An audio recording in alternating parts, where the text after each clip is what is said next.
Dans l'épisode précédent, après avoir été attaqué par Tyler, Mercredi se trouve dans le coma à l'hôpital. Cependant, en se réveillant soudainement, elle rencontre la Dr Wim, découvrant que cette dernière est désormais son nouvel esprit guide.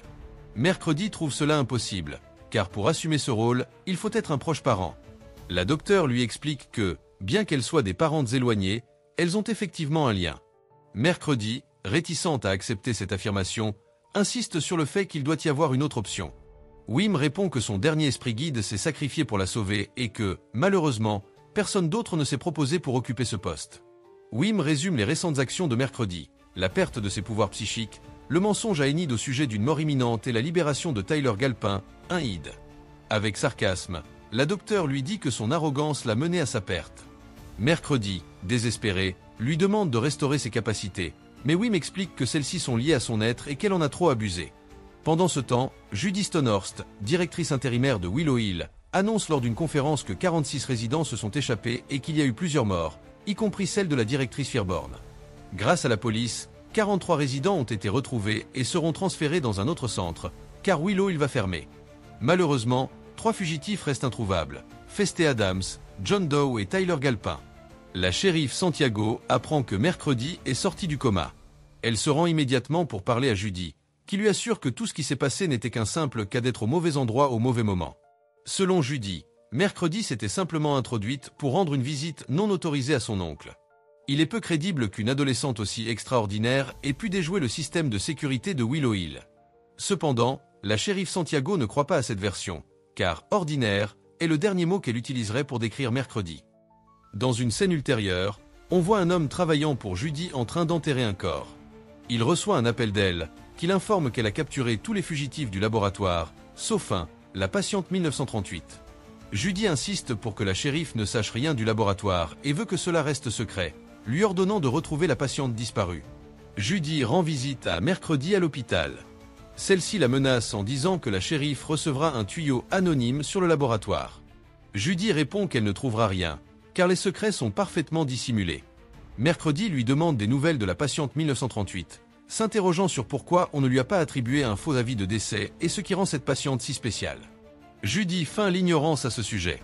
En quittant la chambre, Mercredi reçoit un bouquet de fleurs fanées accompagné d'une note menaçante. « Toi et ceux que tu aimes mourront ce soir ». À sa surprise, elle trouve Tyler sur place, mais lorsqu'elle s'approche, il a disparu. Pendant ce temps, Bianca cache sa mère à l'école, lui assurant que personne ne la trouvera là-bas. Elle lui promet qu'elle sera en sécurité tant qu'elle restera à cet endroit. Mercredi, de son côté, commence à être agacée par la présence constante de Wim, bien que, bien sûr, personne d'autre ne puisse la voir, sauf elle-même. Dans un moment de frustration, elle dit à Enid que Tyler est vivant et se trouve à Jericho. Elle lui ordonne de faire ses bagages et de rentrer chez elle, car Tyler a l'intention de les tuer toutes les deux. Enid, cependant, lui assure qu'elle n'a pas peur, car elle l'a déjà vaincu une fois. Mercredi, d'un ton grave, lui répond que ce n'était qu'une question de chance. À ce moment, Wim intervient, suggérant à Mercredi de révéler à Enid la vérité sur la prémonition qu'elle a eue. Cependant, Mercredi décide de ne pas partager cette information. Pendant ce temps, tout le monde célèbre le jour des morts. Mercredi demande à Dor d'annuler les festivités, étant donné que Tyler est toujours en liberté, mais il refuse d'accéder à sa demande. De plus, il lui mentionne que, si la situation devait empirer, la professeure Capri a des connaissances sur les Ides, car elle a un passé lié à eux. L'homme au service de Judy localise Tyler, qui délire avec son père. En un instant, Tyler se transforme rapidement en Id et tue l'homme de manière violente.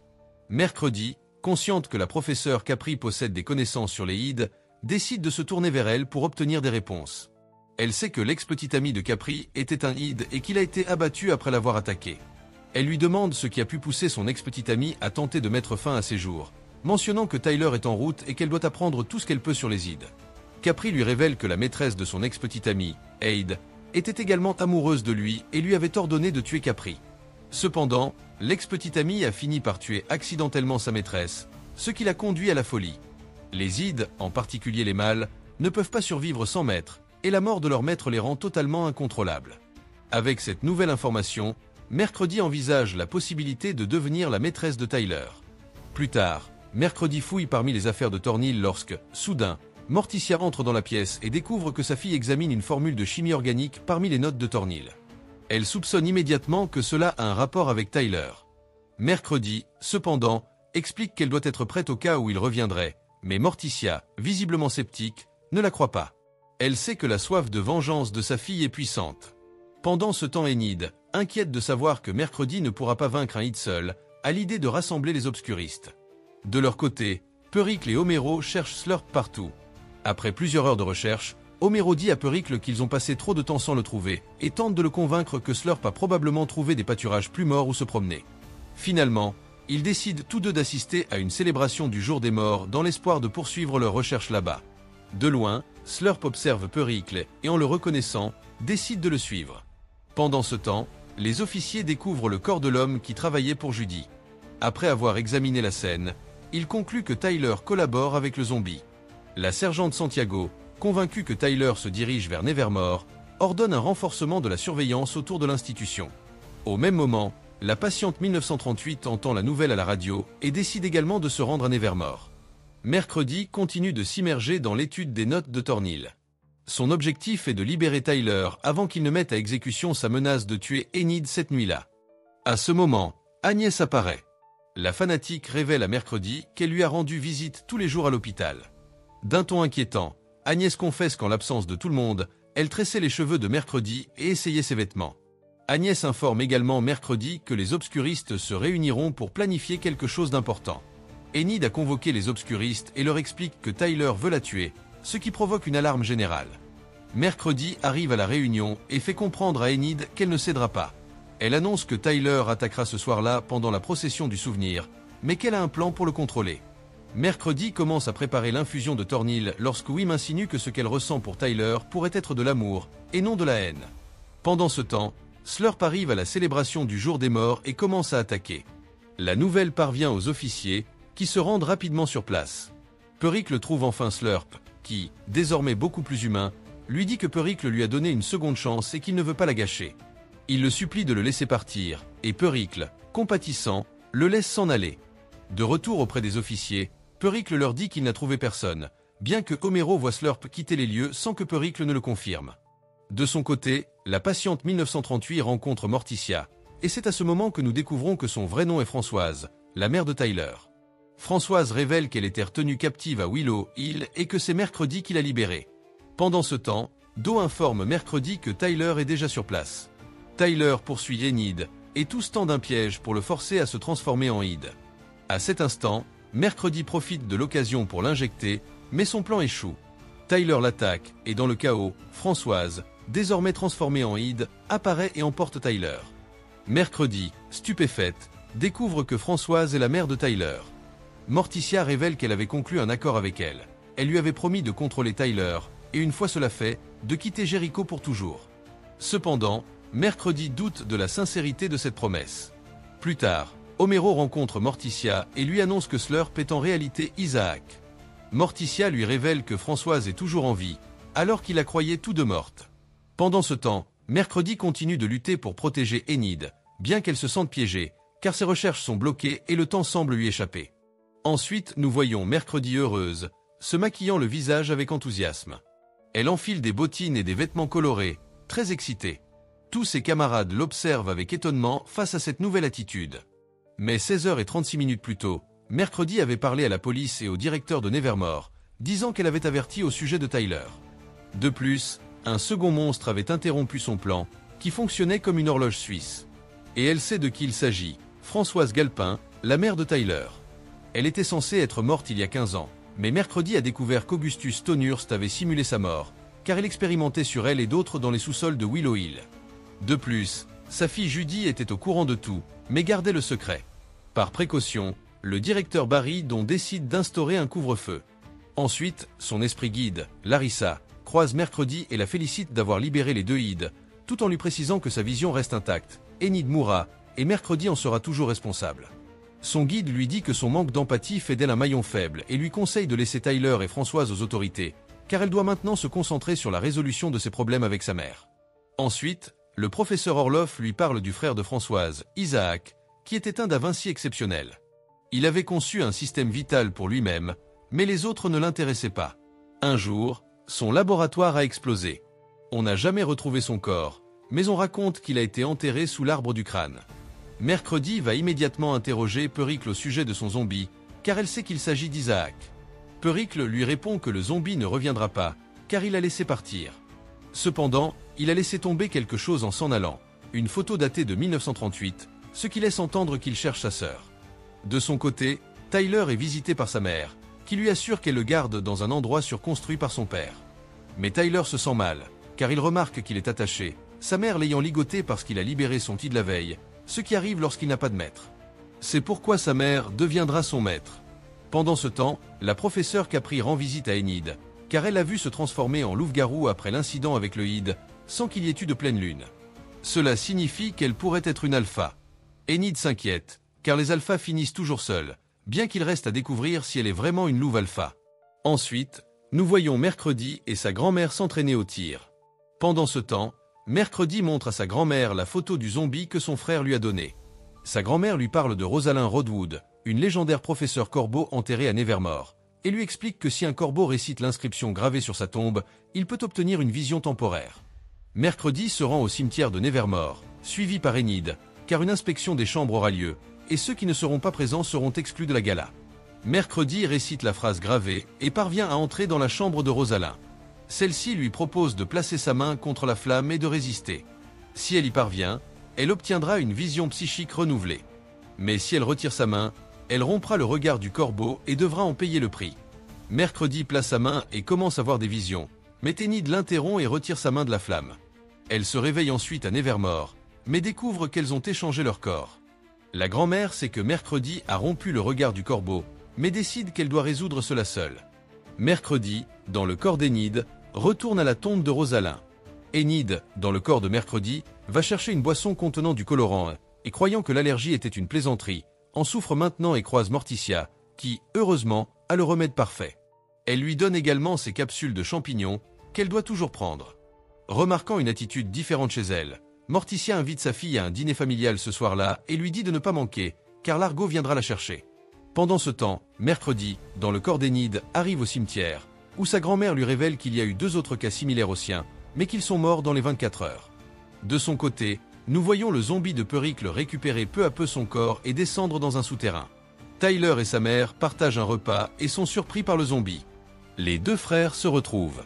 Françoise présente son frère Isaac à Tyler, mais elle commence ensuite à tousser sans arrêt, expliquant que cela est dû à sa condition de Hyde, car elle a vécu trop longtemps.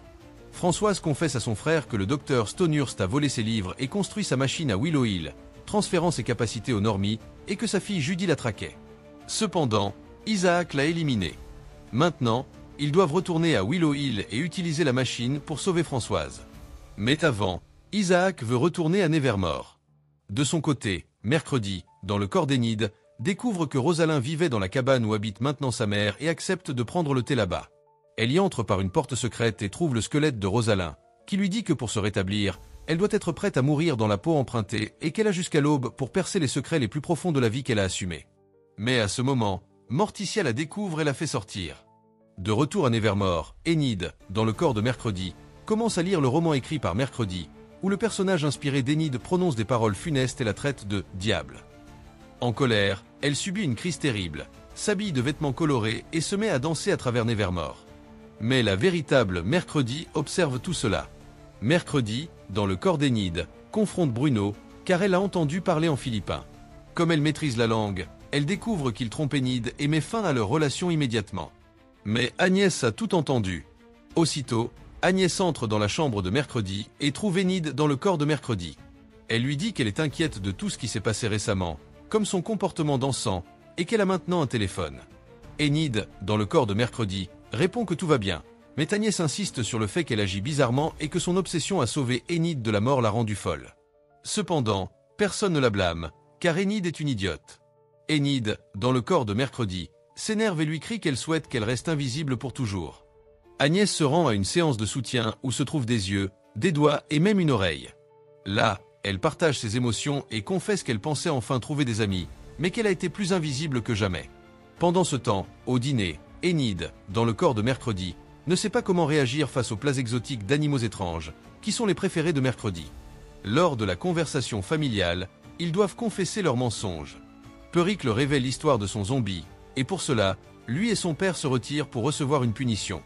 Les filles restent seules et Larissa, le guide de Mercredi, apparaît. Elle raconte à Morticia que sa mère a conseillé à Mercredi d'aller à la tombe de Rosalind, ce qui a provoqué l'échange de corps avec Enid. Elles n'ont que jusqu'à l'aube pour inverser cela, et elles doivent le faire seules. Pendant ce temps, Isaac rend visite au professeur Orloff pour lui reprendre la faveur qu'il lui avait donnée et voler son esprit brillant. Mais il est découvert par Agnès, qui crie immédiatement, bien que ses pouvoirs empêchent qu'on la voie. Isaac emmène le professeur Orloff auprès de sa sœur et de Tyler, expliquant qu'il servira de source d'énergie pour la machine de Willow Hill. Enid, dans le corps de Mercredi, se rend aux cages Lupin pour aider la véritable Mercredi. Mais lorsqu'elle la libère et lui reproche de ne pas lui avoir parlé de sa vision, elles appellent Agnès pour lui dire qu'elle a trouvé Isaac, Françoise et Tyler, et qu'ils se dirigent vers Willow Hill. Elles vont donc sauver Agnès, vaincre les Galpins, puis échanger leur corps. À Willow Hill, Tyler découvre que la machine sert à retirer les capacités, car le Id est une malédiction, bien qu'il ait été le seul à se sentir libre. Juste au moment de commencer, il capture Agnès et l'enferme. Mais les filles arrivent, libèrent Agnès, et Mercredi, toujours dans le corps d'Enid, commence à se transformer en louve, car elle ne parvient pas à se calmer. Cependant, voyant que tout va exploser, les filles s'enfuient, tout comme les Galpins. Ensuite, comme Agnès connaît la vérité, elle l'envoie à Nevermore, et elle court vers la tombe de Rosalind pour percer ses secrets les plus profonds. Elles y parviennent et retrouvent leur corps. Larissa annonce à Mercredi que la vision où Enid mourait a disparu, mais qu'une autre vie est désormais en danger, un Adams, sans qu'on sache qui. Il y a 15 ans, dans un bar appelé Tiki Tells, Barrydor discute avec le barman, Arnold Hunt, en vantant son travail dans certains programmes et en lui proposant de le rejoindre pour un mouvement qu'il planifie, appelé Melodia Diurna. Arnold accepte le marché. Dans le présent, Dor lit le journal et se rend compte que Arnold a été vu, qualifié de leader d'une secte. Dor trouve Bianca avec Gabrielle, sa mère, et les confronte pour vivre dans cet endroit. Bianca lui demande s'il fait également partie de Melodia Diurna, et Dor l'interrompt en disant qu'il est Melodia Diurna et qu'il est temps pour elle de reprendre le travail. Mercredi et Enid discutent dans un couloir lorsqu'Agnès apparaît, disant à Enid que c'était une belle tentative de lui dire de rester invisible. Enid répond qu'elle ne regrette rien, mais qu'Agnès devrait être reconnaissante qu'elle ait sauvé malgré la prémonition de sa mort. Agnès réplique que cela ne s'est pas encore produit et que c'est la pire prémonition. Mercredi interrompt en disant que la prémonition a changé. Maintenant, un Adams va mourir, et c'est pourquoi elle doit trouver Isaac et la famille Galpin avant qu'ils n'atteignent la sienne. Agnès donne à Mercredi un dossier contenant des informations sur Isaac Knight lors de son passage en 9e et 12e année à l'Académie Nevermore. Mercredi confronte ses parents pour leur avoir caché des informations sur Isaac. Elle dit à Homero qu'il était son colocataire, et son père répond qu'il était plus que cela, son meilleur ami. Morticia ajoute que son père était le seul à pouvoir toucher le cœur métallique d'Isaac. Homero précise qu'il a essayé de le protéger des personnes qui voulaient exploiter son génie. Mercredi ajoute qu'une de ces personnes était Augustus Stonehurst, c'est pourquoi il lui a construit un laboratoire dans la tour Yago. Morticia explique qu'Isaac croyait pouvoir utiliser la science pour extraire la capacité de Françoise. Mercredi dit qu'Isaac s'est complètement régénéré et a retrouvé Françoise et Tyler, qui n'a pas quitté la ville comme il avait promis, en regardant sa mère. Morticia et Mercredi se retrouvent dans le jardin de plantes. La fille confesse que Enid ne mourra plus, mais qu'un Adams mourra. Devant le regard stupéfait de sa mère, Mercredi lui dit qu'elle envisagerait de sacrifier son frère Pericle. À l'académie, Enid est interrompue par Bruno, qui s'excuse pour ce qui s'est passé avec Sophia. Enid, hésitante, lui dit qu'après avoir gardé ce secret tout le semestre, elle ne sait pas si elle peut lui faire à nouveau confiance. Bruno répond qu'il a quitté Sophia pour cette raison, car il veut tout faire pour regagner sa confiance, lui demandant s'il peut l'accompagner à la gala. Isadora convoque Enid dans son bureau, l'empêchant de répondre à Bruno. Dans le bureau, Isadora lui demande pourquoi elle s'est échappée des cages Lupin. Enid s'excuse, disant que ce n'était pas elle. Capri répond que ce n'est pas une excuse, l'avertissant que devenir une alpha n'est pas à prendre à la légère et qu'elle pourrait rester dans cet état pour toujours, ce qui inquiète Enid. Pendant ce temps, Tyler, Isaac et Françoise sortent en ville dans une clinique vétérinaire à proximité pour trouver des médicaments pour Françoise, qui en a urgemment besoin. Mercredi trouve la cachette d'Eid et prend une chenille que Dedo a trouvée. Peu après, Hugin lui dit qu'il s'agit de papillons cadavres, qu'il a pris sur le corps de Slurp lorsqu'ils étaient sur le point de naître, expliquant qu'ils peuvent la guider vers leur propriétaire. Mercredi rend visite à Enid dans sa cage Lupin la nuit, mais elles sont interrompues par Ajax, qui leur dit que Bianca est en difficulté et que sa mère a disparu. Ils pensent que Dor est impliqué, alors Mercredi va le confronter. Dor rencontre les Adams dans son bureau, fier des donations monétaires faites par la grand-mère de Mercredi sous le contrôle de Bianca. Furieux et déconcertés par le comportement étrange de la mère de Morticia, les Addams quittent les lieux. Mercredi confronte Bianca, la forçant à confesser tout le plan de Dor pour voler la fortune de sa grand-mère. Cependant, Bianca utilise son pouvoir pour faire oublier tout à Mercredi. En quittant les lieux, Agnès apparaît pour répéter les paroles de Bianca et le plan orchestré par le directeur. Mercredi est surprise de voir qu'Agnès a pris ses vêtements pour s'habiller comme elle et lui demande pourquoi. La fillette répond qu'elle voulait lui montrer à quel point elle est importante pour elle, mais Mercredi lui dit qu'elle a échoué et lui tourne le dos. La nuit de la gala, les Addams entrent à la fête. Tous les invités sont élégamment vêtus, portant des masques qui couvrent leur visage. Dor apparaît avec sa nouvelle alliée, la mère de Morticia, comme reine du bal. Mercredi entre à la gala et se dirige vers Bianca, lui demandant où se trouve sa mère. Bianca, confuse et surprise, pensant avoir effacé ses souvenirs, lui demande comment elle a pu se souvenir. Mercredi l'interrompt, disant que si elle veut que Dor soit arrêtée, elle doit lui faire confiance, lui redemandant où se trouve sa mère.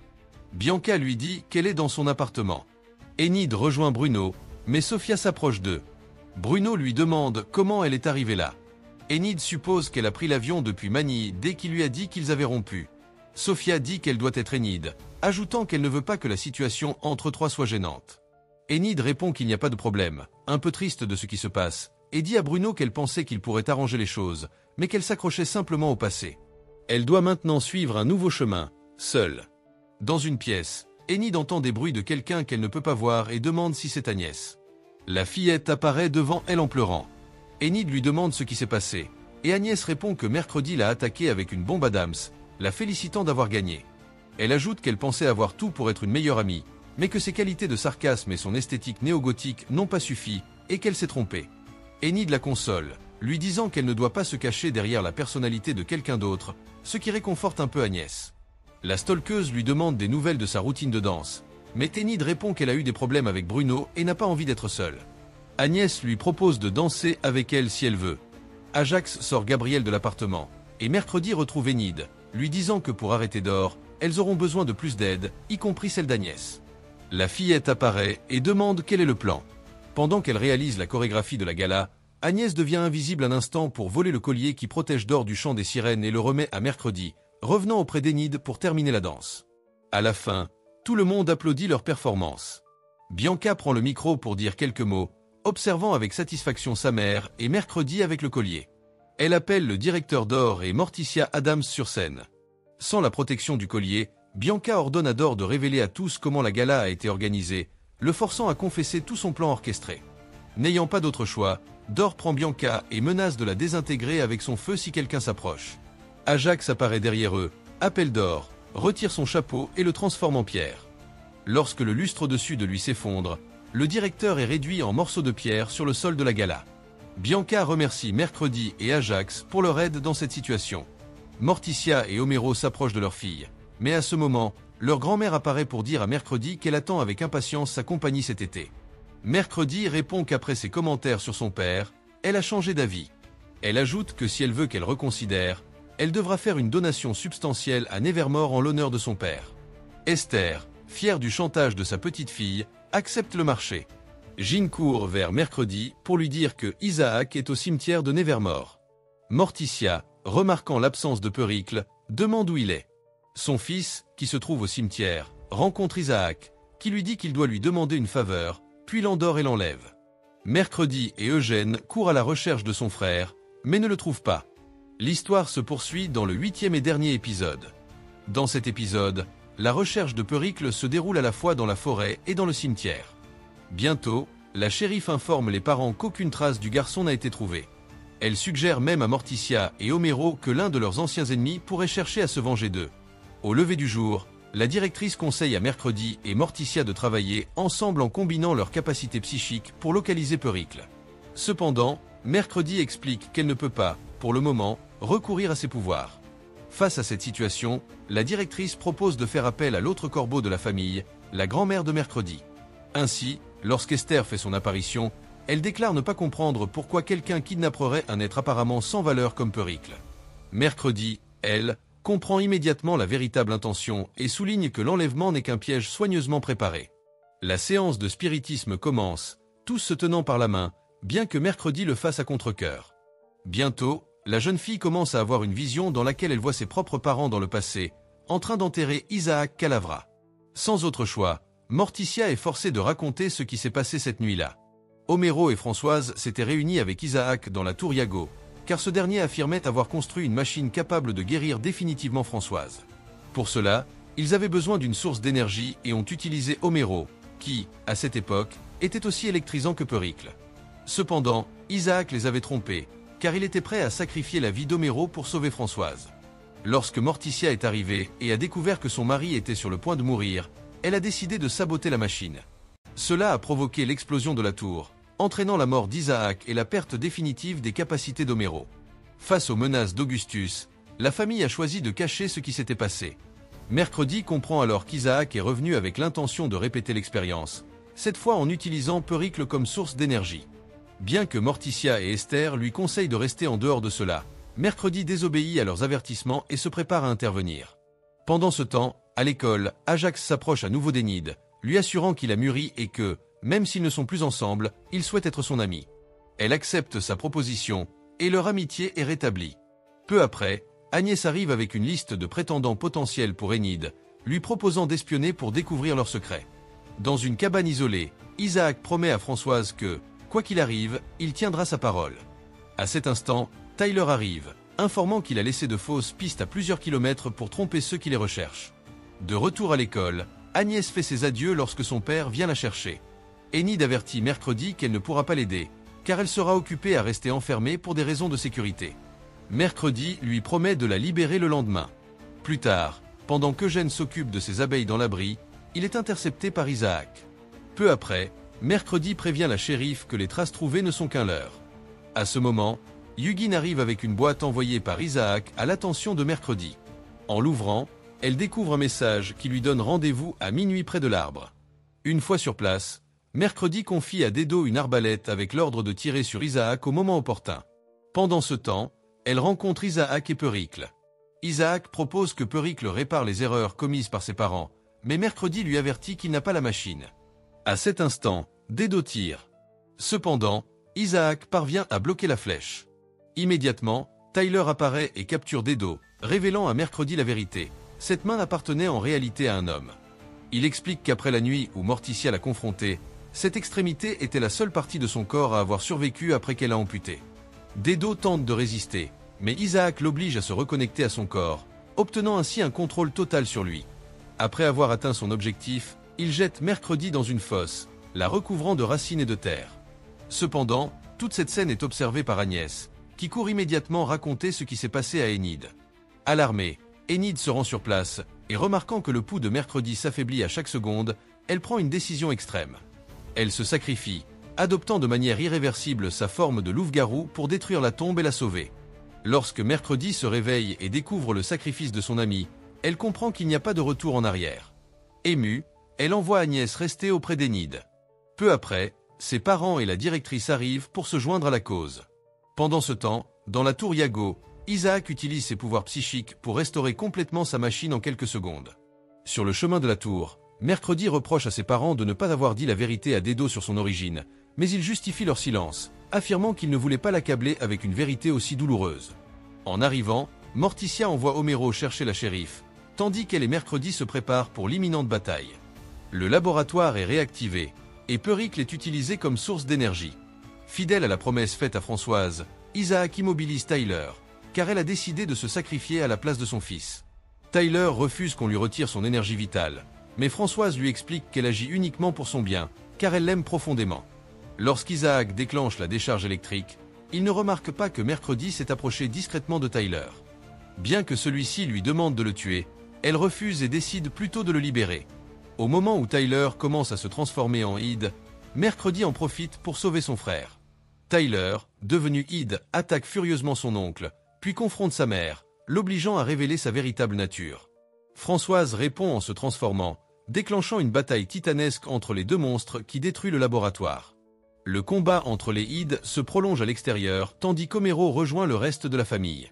Déterminé, Mercredi retourne à l'intérieur pour affronter Isaac, avec l'intention de lui amputer la main et de libérer Dedo. Mais à cet instant, une explosion dévastatrice se produit dans le laboratoire. L'onde de choc fait que Françoise reste suspendue au bâtiment. Tyler lui offre son aide, mais, résignée, elle choisit de lâcher prise et de tomber. Son corps est retrouvé par la police. Tyler, déchiré par la douleur, pousse un cri désespéré vers le ciel. Au sommet de la tour, tous reprennent conscience, sauf Morticia, qui est coincée sous le poids d'une machine. Mercredi craint le pire, mais à son soulagement, sa mère ouvre les yeux et lui sourit, assurant que sa prémonition ne s'est apparemment pas réalisée. À ce moment, Isaac apparaît et commence à étrangler Mercredi en guise de punition. Dans leur désespoir, les Addams s'adressent directement à Dedo, le suppliant de revenir dans leur famille. Mercredi tente même d'amputer la main à nouveau, et bien qu'elle échoue, l'effort n'est pas vain.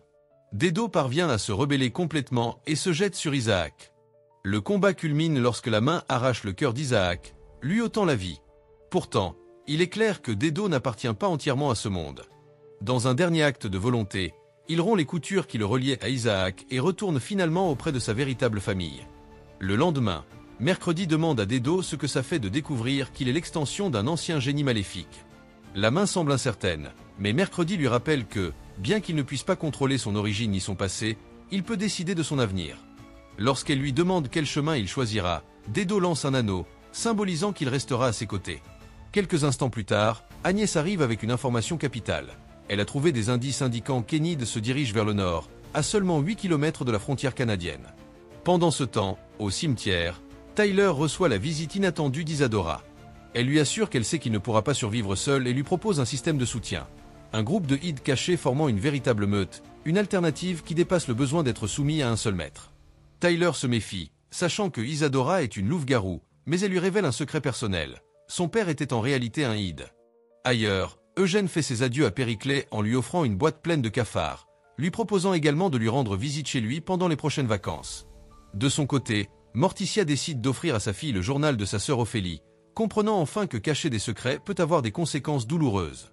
Peu après, la directrice informe Mercredi qu'en restaurant son lien familial, elle a également retrouvé ses pouvoirs psychiques. Après avoir remercié la famille Addams pour avoir maintenu son esprit en vie, la directrice prend congé avec solennité. Quelques instants plus tard, à la surprise de ses parents, Mercredi leur annonce qu'elle ne rentrera pas encore chez elle. Au lieu de cela, elle rejoint son oncle pour commencer la recherche d'Enid, tout en feuilletant le journal de sa tante. Elle a une nouvelle vision dans laquelle elle voit Enid vivante. Au même moment, Esther s'enfonce dans des catacombes où sa fille est retenue captive. Là, la jeune femme, dans un état perturbant, peint sur les murs une unique et sinistre requête, tuer Mercredi. C'est ainsi que la saison 2 se termine. En attendant la saison 3, veuillez vous abonner à notre chaîne YouTube.